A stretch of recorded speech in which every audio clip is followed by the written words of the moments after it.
완벽함의 덫, 인간은 왜 도달할 수 없는 것을 갈망하는가? 안녕하십니까? 존경하는 청취자 여러분. 오늘 저는 인간 존재의 가장 근본적인 질문 중 하나를 탐구하고자 합니다. 왜 인간은 완벽함을 추구하는가? 이 질문은 단순해 보이지만 그 내면에는 인간 존재의 본질, 우리의 불안과 욕망, 그리고 영적 갈망의 복잡한 그물망이 숨겨져 있습니다. 이 오디오북에서는 완벽함이라는 개념에 대한 철학적, 심리학적, 사회학적, 그리고 영적 관점을 종합적으로 살펴볼 것입니다. 우리는 완벽함의 개념이 어떻게 역사적으로 진화해 왔는지, 그것이 우리의 일상적 결정에 어떤 영향을 미치는지, 그리고 궁극적으로 이 끝없는 추구가 우리의 행복과 충만함에 어떤 의미를 지니는지 탐구할 것입니다. 자, 이제 완벽함이라는 미로 속으로 함께 들어가 보시겠습니까?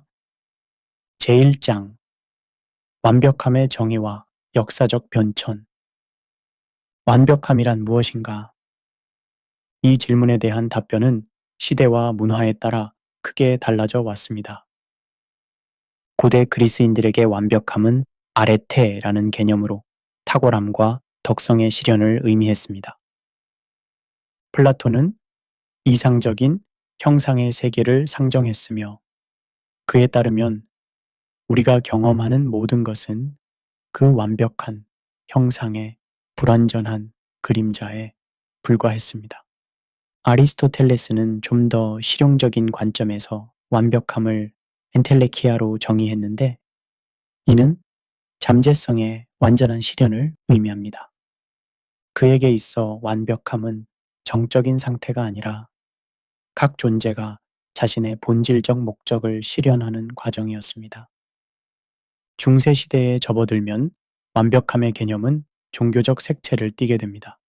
토마스 아퀴나스와 같은 신학자들은 완벽함을 신의 속성으로 보았으며 인간의 완벽함 추구는 신에게 가까워지려는 영적 여정으로 해석되었습니다. 르네상스와 계몽주의 시대에는 완벽함의 개념이 다시 한번 변화합니다. 인본주의의 부상과 함께 완벽함은 인간 중심적 개념이 되었으며 지식, 예술, 그리고 과학적 성취를 통한 자기 완성의 형태로 이해되기 시작했습니다.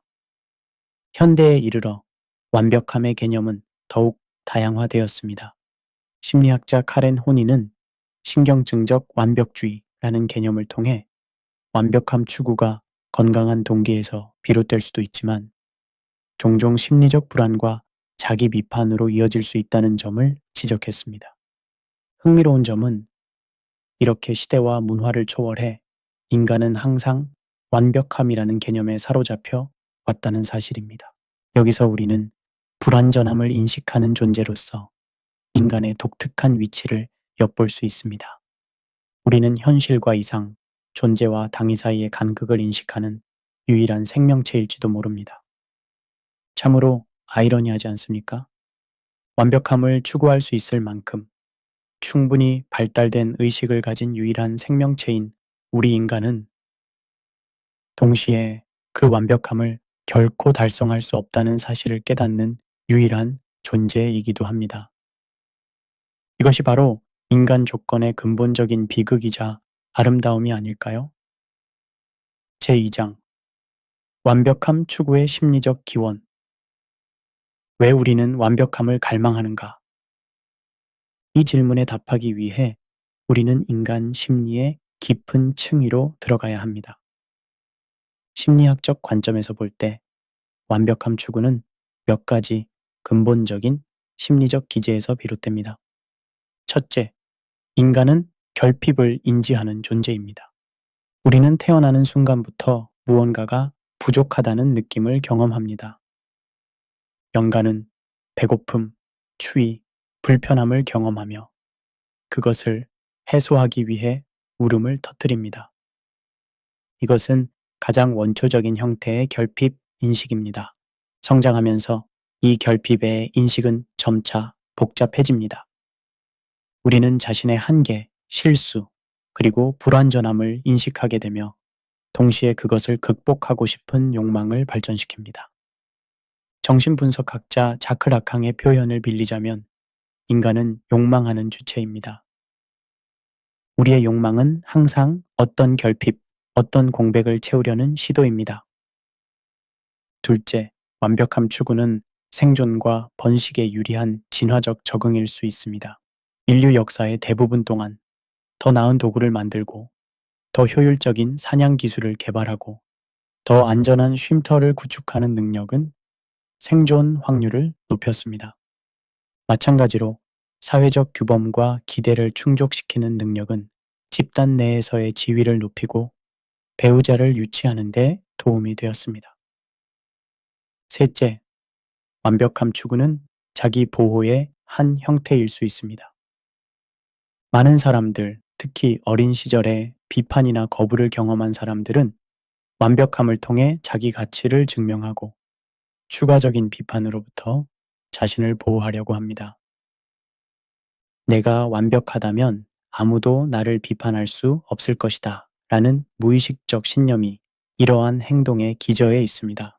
넷째, 완벽함 추구는 통제감을 제공합니다. 불확실성과 혼돈으로 가득 찬 세상에서 완벽함 추구는 적어도 자신의 행동과 성과에 대한 일정 수준의 통제감을 제공합니다.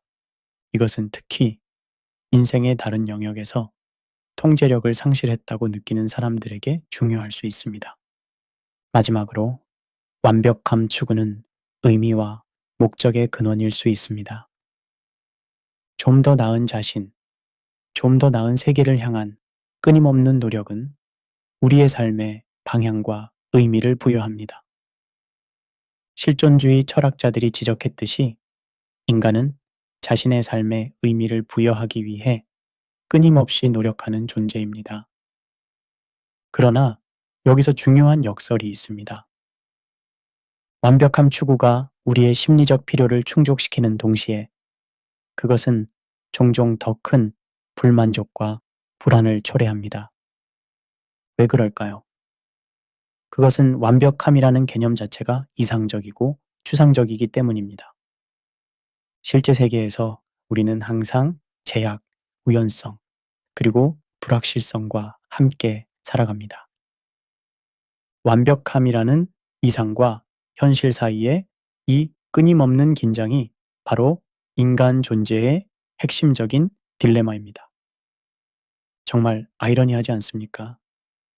우리를 행복하게 해줄 것이라고 믿는 완벽함의 추구가 오히려 우리를 더 불행하게 만들 수 있다는 사실 말입니다. 하지만 그럼에도 불구하고 우리는 여전히 그 달성 불가능한 이상을 향해 전진합니다. 마치 시지푸스가 영원히 돌을 산 위로 밀어 올리듯이 말입니다. 아마도 알베르 카미가 주장했듯이 우리는 이 무의미한 투쟁 속에서 어떤 의미를 발견해야 할지도 모릅니다. 제3장 문화와 사회가 완벽함에 미치는 영향. 완벽함에 대한 우리의 인식과 추구는 진공 속에서 이루어지지 않습니다. 그것은 우리가 살고 있는 문화와 사회의 영향을 깊이 받습니다. 현대 사회는 다양한 방식으로 완벽함의 이상을 강화하고 강조합니다. 먼저, 우리는 성취와 성공을 숭배하는 문화 속에 살고 있습니다. 어린 시절부터 우리는 좋은 성적, 뛰어난 운동 능력, 다양한 재능을 개발하도록 격려받습니다. 교육 시스템은 실패보다 성공에, 실험보다 정확성에 가치를 둡니다. 기업 문화는 끊임없는 성장, 혁신, 효율성을 강조합니다. 이런 환경에서 충분히 좋다는 거의 항상 충분히 좋지 않다로 해석됩니다. 둘째, 미디어와 광고는 완벽한 외모, 완벽한 관계, 완벽한 인생에 대한 이미지를 끊임없이 제시합니다. 잡지 표지의 포토샵으로 보정된 모델들, 소셜미디어의 엄선된 행복한 순간들, 영화와 TV쇼의 이상화된 캐릭터들은 모두 우리에게 비현실적인 기대치를 설정합니다. 미디어는 특히 강력한 영향력을 가지고 있는데 그것은 지속적인 비교와 검증 추구의 순환을 만들어냅니다. 정말 웃긴 노릇 아닙니까? 우리는 남들의 하이라이트 릴을 보면서 우리의 비하인드 장면과 비교합니다. 인스타그램에서 완벽하게 배치된 아침 식사 사진을 올리는 그 인플루언서가 그 직전에 얼마나 많은 사진을 찍었는지, 그리고 얼마나 많은 필터와 편집을 거쳤는지 우리는 결코 알 수 없습니다.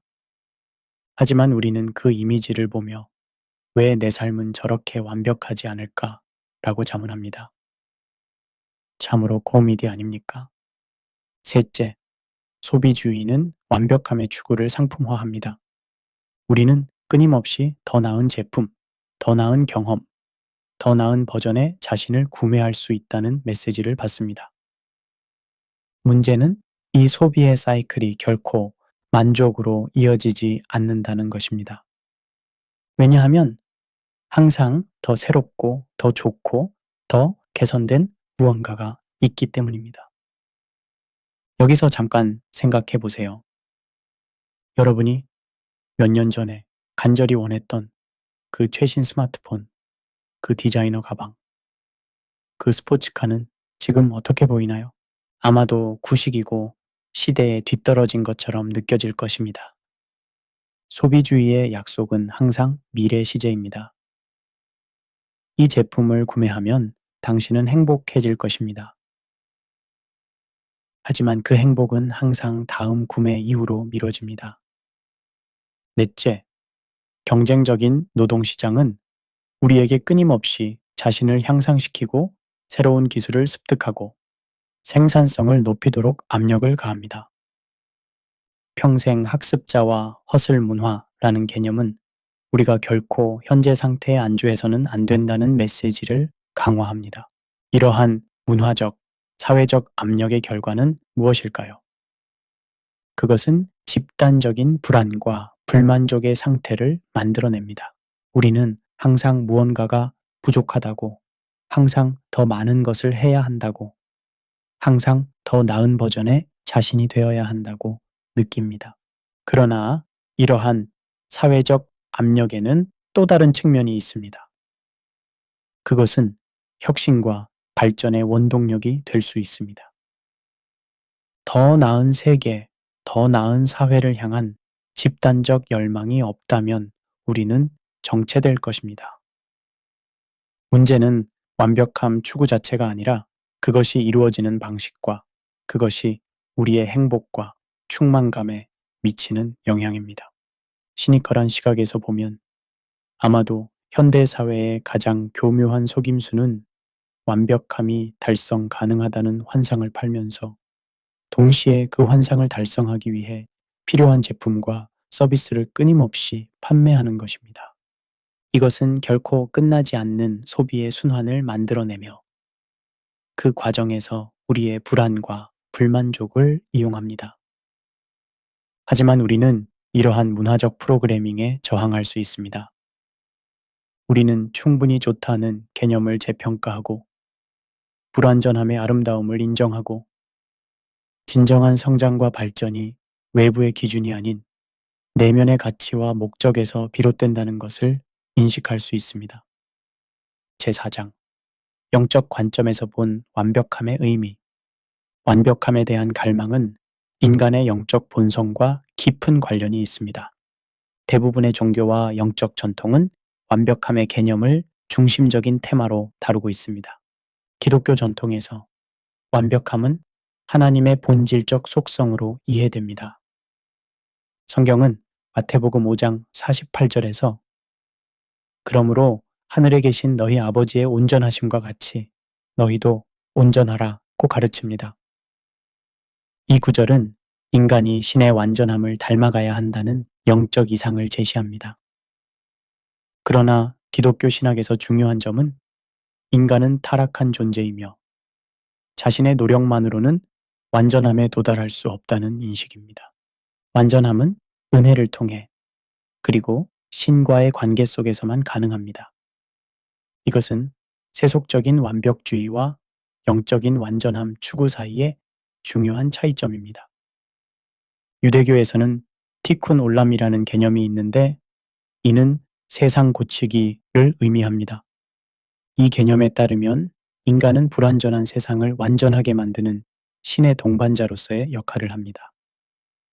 완전함은 개인적 성취가 아니라 집단적 책임입니다. 불교에서는 완벽함의 개념이 좀 다르게 접근됩니다. 불교의 핵심 가르침 중 하나는 무상으로 모든 것은 변화하고 무상하다는 것을 의미합니다. 이 관점에서 볼 때 고정된 완전함을 추구하는 것은 실제의 본질을 오해하는 것입니다. 대신 불교는 현재 순간에 대한 완전한 깨달음과 수용을 강조합니다. 힌두교에서는 모크샤라는 개념이 있는데 이는 윤회의 순환에서 벗어나 궁극적 실제와 합일되는 상태를 의미합니다. 이것은 일종의 영적 완성이지만 세속적 성취나 완벽함과는 다른 차원의 것입니다. 도교에서는 자연의 흐름에 순응하는 무위의 개념을 강조합니다. 이 관점에서 완벽함은 통제나 강제가 아니라 자연스러운 조화와 균형 속에서 발견됩니다. 이러한 다양한 영적 전통들은 우리에게 완벽함에 대한 더 깊고 미묘한 이해를 제공합니다. 그것은 단순한 성취나 결함의 부재를 넘어 더 큰 전체와의 연결, 내면의 평화, 그리고 존재의 완전성을 포함합니다. 영적 관점에서 볼 때 인간의 완벽함 추구는 본질적으로 영적인 여정의 표현일 수 있습니다. 우리는 본능적으로 우리 자신보다 더 큰 무언가, 초월적인 무언가를 갈망합니다. 이 갈망은 종종 세속적인 성취나 물질적 완벽함을 통해 표현되지만 그 근본에는 더 깊은 영적 갈구가 있을 수 있습니다. 여기서 우리는 다시 한번 아이러니를 발견합니다. 많은 영적 전통들이 가르치듯이 진정한 완전함은 종종 완벽함의 추구를 포기할 때, 우리의 불완전함을 수용할 때, 그리고 현재 순간을 있는 그대로 경험할 때 발견됩니다. 이것은 세속적 완벽주의의 논리와는 정반대입니다. 생각해보면 정말 웃기지 않습니까? 우리는 완벽해지기 위해 그토록 열심히 노력하지만 많은 영적 스승들은 완벽함이 실제로는 노력의 중단, 통제의 포기, 그리고 있는 그대로의 현실 수용에서 발견된다고 말합니다. 우리가 추구하는 것이 실제로는 우리가 이미 가지고 있는 것이라면 어떨까요? 이것이야말로 영적 지혜의 궁극적인 역설이 아닐까요? 제5장 완벽주의의 그림자, 심리적, 사회적 영향. 완벽함 추구가 건강한 동기와 성장의 원동력이 될 수 있지만 그것이 극단적인 형태의 완벽주의로 변질될 때는 심각한 문제가 발생할 수 있습니다. 심리학자들은 특히 적응적이지 않은 완벽주의로 알려진 형태가 다양한 심리적, 신체적 건강 문제와 관련되어 있다는 점을 발견했습니다. 첫째, 완벽주의는 불안과 우울증의 주요 원인이 될 수 있습니다. 완벽주의자들은 종종 실패에 대한 과도한 두려움, 타인의 비판에 대한 과민 반응, 그리고 스스로에 대한 가혹한 자기 비판으로 특징 지어집니다. 그들은 자신의 가치를 성취와 동일시하는 경향이 있으며 그 결과 성취하지 못했을 때 심한 자기 비난과 수치심을 경험합니다. 둘째, 완벽주의는 번아웃과 만성 스트레스로 이어질 수 있습니다. 완벽주의자들은 종종 자신에게 비현실적인 기준을 설정하고 지속적으로 과로하며 휴식과 자기 관리를 무시합니다. 그들은 충분히 했다고 느끼는 법이 거의 없으며 그 결과 신체적, 정신적 고갈 상태에 이를 수 있습니다. 셋째, 완벽주의는 창의성과 혁신을 저해할 수 있습니다. 실패에 대한 두려움은 위험 감수를 꺼리게 만들고 새로운 아이디어를 시도하는 것을 어렵게 만듭니다. 창의성 연구자들은 혁신이 종종 실험, 실패, 그리고 다시 시도하는 과정에서 비롯된다는 점을 발견했습니다. 완벽주의자들은 이러한 과정을 견디기 힘들어 합니다. 넷째, 완벽주의는 대인 관계에 부정적인 영향을 미칠 수 있습니다. 자신에게 가혹한 완벽주의자들은 종종 타인에게도 높은 기준을 적용하며 이는 관계의 긴장과 갈등으로 이어질 수 있습니다. 또한 완벽주의자들은 자신의 약점이나 실패를 드러내는 것을 두려워하기 때문에 진정한 친밀감을 형성하는 데 어려움을 겪을 수 있습니다. 다섯째, 완벽주의는 습관적인 지연 행동의 원인이 될 수 있습니다. 이것은 역설적으로 들릴 수 있지만 많은 완벽주의자들은 실패의 두려움이 너무 커서 아예 시작하지 않는 방법을 선택합니다. 그것은 완벽하게 할 수 없다면 차라리 하지 않는 것이 낫다는 논리입니다. 여섯째, 완벽주의는 여러 정신 건강 장애와 연관되어 있습니다. 연구에 따르면 완벽주의는 섭식장애, 강박장애, 사회불안장애, 그리고 심지어 자살 생각과도 관련이 있습니다. 특히 사회적으로 규정된 완벽주의, 즉 타인이 자신에게 비현실적인 기대를 한다고 느끼는 경우는 정신건강에 특히 해로운 것으로 나타났습니다. 그렇다면 우리는 어떻게 완벽함을 건강하게 추구할 수 있을까요? 심리학자들은 적응적 완벽주의와 부적응적 완벽주의를 구분합니다. 적응적 완벽주의는 높은 기준을 설정하지만 실패를 성장의 기회로 받아들이고 성취에서 기쁨을 찾으며 자신의 한계를 인정합니다. 반면 부적응적 완벽주의는 실수에 대한 지나친 두려움, 끊임없는 자기 비판, 그리고 성취가 자기 가치의 유일한 척도라는 믿음으로 특징 지어집니다. 정말 아이러니하지 않습니까? 우리가 완벽해지려고 너무 필사적으로 노력할 때 우리는 종종 우리 자신과 우리의 삶을 더 불완전하게 만듭니다. 지나친 완벽주의는 자아를 실현하는 것이 아니라 자아를 방해합니다. 이것이야말로 완벽함 추구의 가장 큰 역설이 아닐까요? 제6장 완벽함 추구의 실용적 접근, 균형 찾기. 완벽함 추구의 부정적인 측면을 이해했다면 이제 우리는 더 건강하고 지속 가능한 접근법을 모색할 필요가 있습니다. 완벽함은 도달점이 아니라 방향이라는 인식이 핵심입니다. 첫째, 우리는 완벽과 탁월함을 구분할 필요가 있습니다. 탁월함은 자신의 최선을 다하는 것이며 이는 완벽함과 달리 실제로 달성 가능합니다. 탁월함은 결과뿐만 아니라 과정도 중시합니다. 그것은 실패와 실수를 배움의 기회로 받아들이며 지속적인 개선에 초점을 맞춥니다. 둘째, 우리는 자기 자비의 실천이 필요합니다. 심리학자 크리스틴 네프는 자기 자비가 세 가지 요소로 구성된다고 설명합니다. 자기 비판 대신 자기 친절, 고립감 대신 공통된 인간성, 그리고 과잉 식별 대신 마음 챙김입니다. 자기 자비는 완벽주의의 가혹함에 대한 강력한 해독제입니다. 이에 대한 구체적인 예를 들어보겠습니다.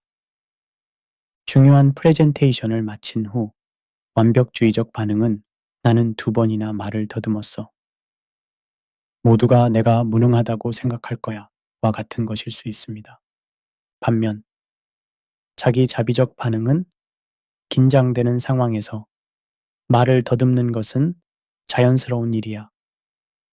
모든 사람이 때로는 긴장하고 이것이 내 전체 가치를 정의하지는 않아 와 같은 것일 수 있습니다. 셋째, 우리는 실패와 불완전함을 수용하는 법을 배워야 합니다. 일본의 와비사비 철학은 불완전함, 무상함, 그리고 불완전의 아름다움을 인정합니다.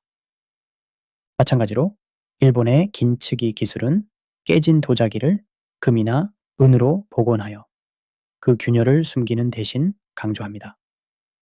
이러한 접근법은 불완전함이 우리의 독특한 이야기와 성장의 일부라는 것을 상기시킵니다. 넷째, 우리는 충분히 좋음의 개념을 재평가해야 합니다. 심리학자 도널드 위니컷은 충분히 좋은 부모라는 개념을 발전시켰습니다. 이 개념에 따르면 완벽한 부모가 되려고 노력하는 것보다 충분히 좋은 부모가 되는 것이 아이의 건강한 발달에 실제로 더 유익합니다. 이 원칙은 삶의 다른 영역에도 적용될 수 있습니다. 다섯째, 우리는 과정에 집중하는 성장 마인드셋을 개발할 필요가 있습니다. 심리학자 캐롤 드웩의 연구에 따르면 고정 마인드셋, 즉 능력이 타고난 것이라고 믿는 관점을 가진 사람들은 실패를 자신의 가치에 대한 반영으로 보는 경향이 있는 반면 성장 마인드셋, 즉 능력이 발전될 수 있다고 믿는 관점을 가진 사람들은 실패를 배움의 기회로 봅니다. 여섯째, 우리는 의미 있게 살기에 집중해야 합니다.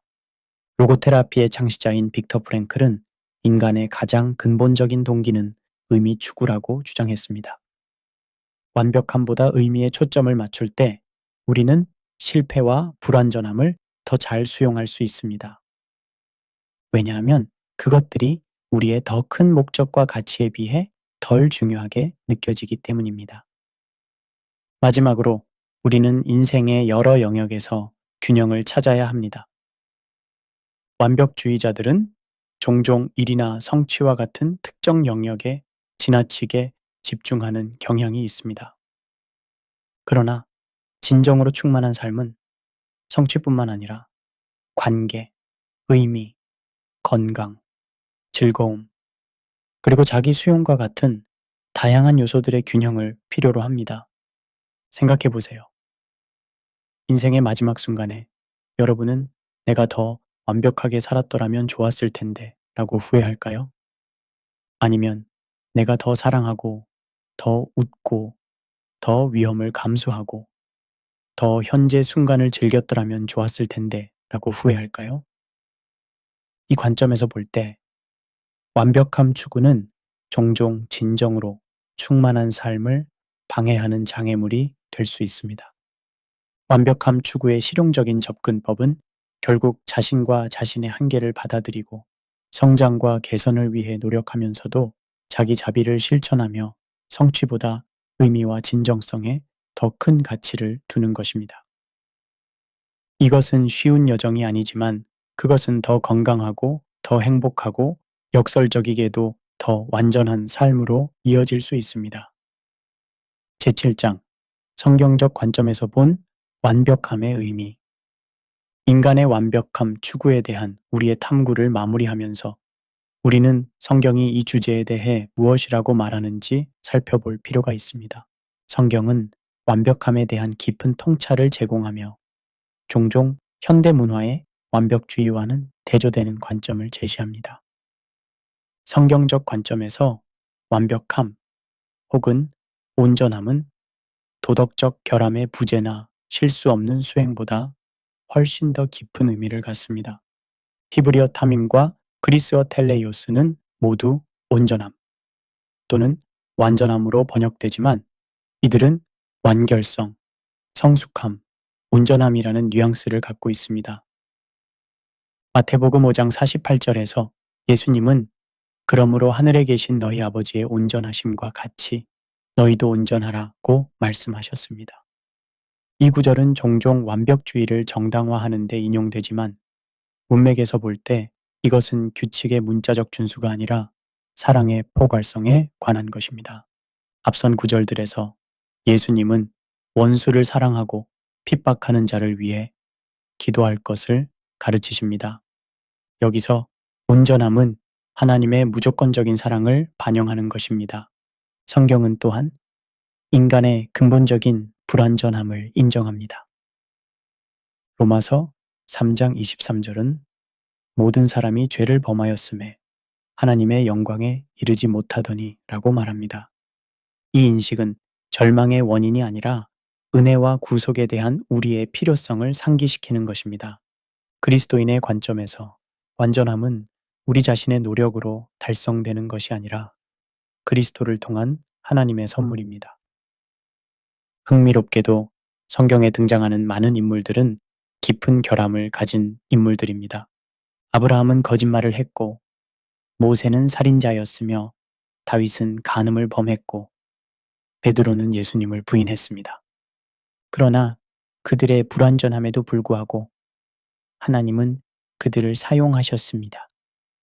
이것은 하나님이 우리의 완벽함이 아니라 우리의 믿음과 순종을 가치 있게 여기신다는 것을 보여줍니다.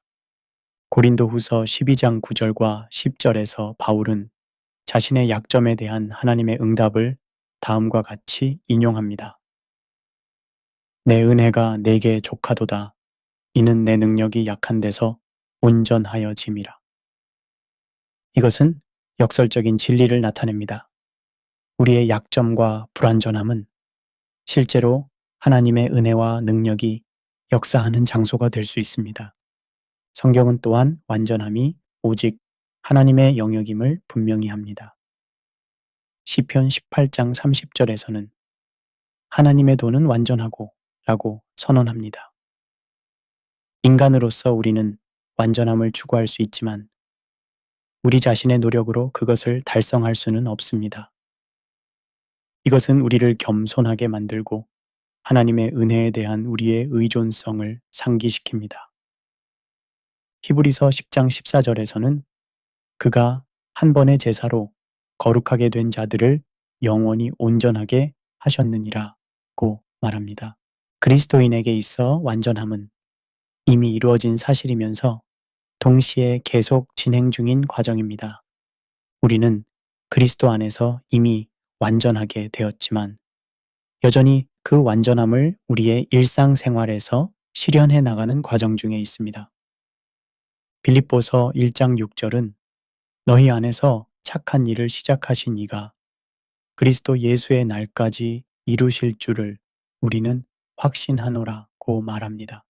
이것은 우리의 영적 성숙과 온전함이 우리 자신의 노력이 아니라 하나님의 지속적인 역사하심의 결과임을 상기시킵니다. 성경적 관점에서의 완벽함 추구에 대한 실천적 함의는 무엇일까요? 첫째, 우리는 세속적 완벽주의와 영적 온전함 사이의 차이를 인식해야 합니다. 세속적 완벽주의는 성취, 외적 모습, 그리고 타인의 인정에 초점을 맞추는 반면 영적 온전함은 내적 성품, 하나님과의 관계, 그리고 사랑의 실천에 중점을 둡니다. 둘째, 우리는 우리의 약점과 실패를 하나님의 은혜가 역사할 수 있는 기회로 받아들여야 합니다. 바울이 고린도후서 12장 10절에서 말했듯이 내가 약할 때 곧 강하니라. 셋째, 우리는 완벽함이 목적지가 아니라 여정임을 인식해야 합니다. 빌립보서 3장 12절부터 14절까지에서 바울은 내가 이미 얻었다 함도 아니요 온전히 이루었다 함도 아니라 오직 내가 그리스도 예수께 잡힌 바 된 그것을 잡으려고 달려가노라고 말합니다. 넷째, 우리는 완벽함보다 사랑을 우선시해야 합니다. 고린도전서 13장은 우리가 모든 지식과 믿음을 가지고 있더라도 사랑이 없으면 아무것도 아니라고 가르칩니다. 마지막으로 우리는 완전함이 궁극적으로 하나님의 선물임을 인정해야 합니다. 에베소서 2장 8절과 9절에서는 너희는 그 은혜에 의하여 믿음으로 말미암아 구원을 받았으니 이것은 너희에게서 난 것이 아니요 하나님의 선물이라. 행위에서 난 것이 아니니 이는 누구든지 자랑하지 못하게 함이라고 말합니다. 성경은 우리에게 완벽함에 대한 균형 잡힌 관점을 제공합니다. 그것은 우리가 계속 성장하고 성숙해지도록 격려하면서도 우리의 본질적인 불완전함과 은혜에 대한 우리의 지속적인 필요성을 인정합니다. 이러한 관점에서 완벽함은 우리가 달성해야 할 무언가가 아니라 하나님의 은혜로 우리에게 주어지는 것이며 우리가 그 은혜 안에서 성장함에 따라 점차적으로 실현되는 것입니다. 결론, 완벽함 너머의 충만한 삶. 우리의 여정을 마무리하면서 인간의 완벽함 추구에 대한 몇 가지 핵심적인 통찰을 정리해 보겠습니다. 첫째, 완벽함 추구는 인간 본성의 깊은 부분에 뿌리를 두고 있습니다. 그것은 우리의 결핍에 대한 인식, 더 나은 상태에 대한 갈망, 그리고 초월적인 무언가에 대한 갈구에서 비롯됩니다. 이러한 의미에서 완벽함 추구는 전적으로 인간적인 특성입니다. 둘째, 완벽함 추구는 양날의 검입니다. 그것은 성장, 발전, 그리고 자기 초월의 원동력이 될 수 있지만 동시에 불안, 자기 비판, 그리고 번아웃의 원인이 될 수도 있습니다. 문제는 완벽함 추구 자체가 아니라 그것이 이루어지는 방식과 그 기저에 깔린 동기입니다. 셋째, 건강한 완벽함 추구와 파괴적인 완벽주의 사이에는 중요한 차이가 있습니다. 건강한 완벽함 추구는 성장 마인드셋, 자기 자비, 그리고 과정에 대한 인식을 특징으로 합니다. 반면 파괴적인 완벽주의는 경직된 사고, 가혹한 자기 비판, 그리고 결과에 대한 지나친 집착으로 특징 지어집니다. 넷째, 영적 관점에서 볼 때 진정한 완전함은 종종 통제를 포기하고 현재 순간을 수용하며 자신보다 더 큰 무언가와 연결될 때 발견됩니다. 이것은 세속적 완벽주의의 통제와 성취 중심적 접근법과는 대조적입니다. 다섯째, 성경은 우리에게 완벽함에 대한 독특한 관점을 제공합니다. 그것은 완벽함이 하나님의 본질적 속성이며 우리는 그분의 은혜를 통해서만 그것에 참여할 수 있다고 가르칩니다. 이 관점에서 완벽함은 우리가 성취하는 것이 아니라 하나님의 선물로서 받는 것입니다. 그렇다면 우리는 어떻게 완벽함 추구와 충만한 삶 사이의 균형을 찾을 수 있을까요? 다음과 같은 원칙들이 도움이 될 수 있습니다. 1. 완벽함은 도달점이 아니라 방향임을 기억하세요. 2. 스스로에게 자비를 베풀고 실수와 불완전함을 성장의 도구로 받아들이세요. 3. 완벽해지기보다 의미 있고 진실하게 살기에 집중하세요. 4. 성취보다 과정을, 외적인 기준보다 내적인 가치를 우선시하세요. 5. 자신의 한계와 취약성을 수용하고 그것들이 당신을 더 인간적이고 연결 가능하게 만든다는 것을 인식하세요. 6. 하나님의 은혜와 완전함에 의지하며 당신의 노력만으로는 진정한 완전함에 도달할 수 없음을 겸손히 인정하세요. 성경은 잠언 3장 5절과 6절에서 너는 마음을 다하여 여호와를 신뢰하고 내 명철을 의지하지 말라. 너는 범사의 그를 인정하라. 그리하면 내 길을 지도하시리라고 말씀합니다. 이것이 아마도 완벽함 추구에 관한 가장 지혜로운 조언일 것입니다. 우리 자신의 이해와 노력에 의존하는 대신 우리는 하나님을 신뢰하고 그분의 인도하심을 따라야 합니다. 궁극적으로 완벽함 너머의 충만한 삶은 통제를 포기하고 현재 순간을 받아들이며 자신보다 더 큰 무언가와 연결될 때 발견됩니다. 이것은 세속적 완벽주의의 성취, 중심적 접근법과는 대조적인 보다 깊고 만족스러운 삶의 방식입니다. 우리의 불완전함 속에서 우리는 은혜를 발견합니다. 우리의 취약성 속에서 우리는 연결을 발견합니다. 우리의 한계 속에서 우리는 겸손을 발견합니다.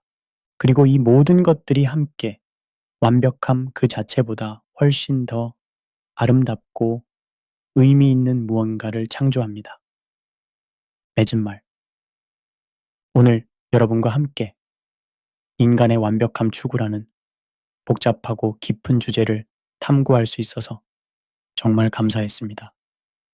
이 오디오북을 끝까지 들어주신 여러분께 진심으로 감사드립니다. 이 주제가 여러분의 삶에 의미 있는 통찰을 제공했기를 바랍니다. 우리 모두는 완벽함이라는 미로 속에서 자신만의 길을 찾고 있습니다. 그리고 때로는 그 여정이 어렵고 혼란스러울 수 있지만 그것은 또한 성장과 자기 발견의 기회이기도 합니다. 더 많은 이러한 통찰력 있는 콘텐츠를 원하신다면 저희 유튜브 채널을 구독해 주세요. 구독과 좋아요 버튼을 눌러주시면 앞으로도 인간 경험의 깊은 측면을 탐구하는 더 많은 오디오북과 콘텐츠를 제공해 드리겠습니다. 여러분의 불완전함을 포용하고 자기 자비를 실천하며 매 순간 의미 있고 진실한 삶을 살아가시길 바랍니다. 무엇보다도 완벽함이 목적지가 아니라 여정임을 기억하세요. 다시 한번 함께 해주셔서 감사합니다. 여러분의 하루가 축복으로 가득하길 바랍니다.